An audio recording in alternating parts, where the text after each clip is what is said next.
Today I will be showing you how to make a tessellation art piece through various steps.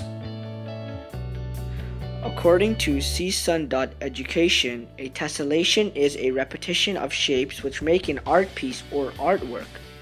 This involves mathematics as symmetry is involved with each tessellated tile and it is usually used in Arab culture.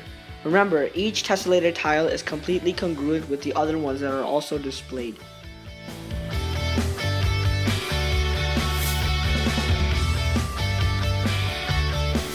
Step 1 would be the tile. In this case, my tile is a square shape and it contains a triangle at the bottom of it, and this will determine where I will cut the shape.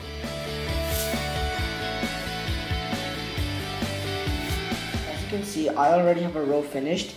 This is because for the first row, if I were to glue my cutout for the tile on the top and start tracing for the first row, then the tessellation will be incomplete because there will be spaces.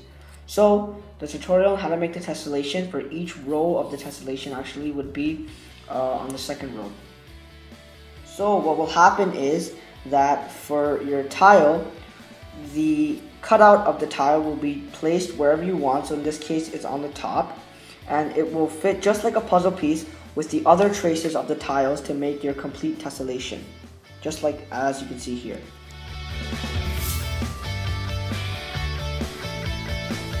Now I'm going to explain the math transformations that are involved with this tessellation design.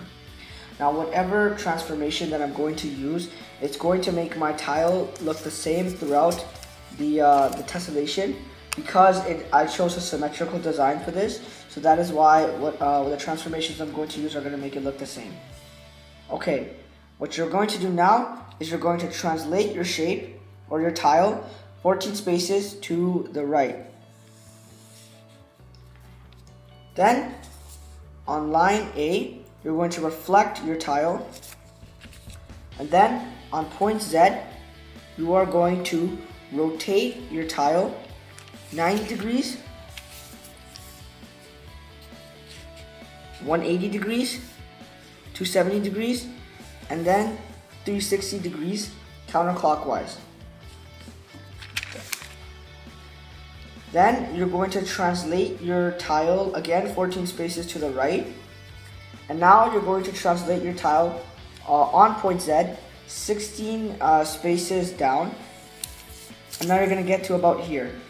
Now this is where the left and right situation comes in. What's going to happen is you're going to repeat the exact same process that I just told you, but on the opposite direction because you're on the left side of your A4 paper.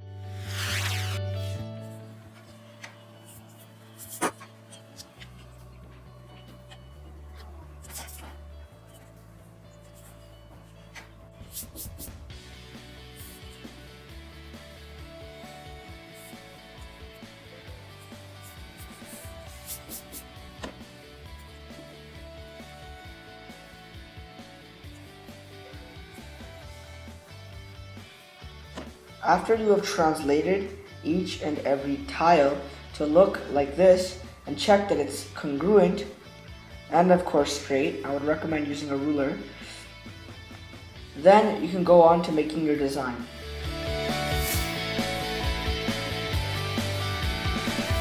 Now I'm going to make my design.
As you can see, my first design has already been done, and I'm just going to move on to making the rest of my tiles congruent, just like this first one. So let's get into it.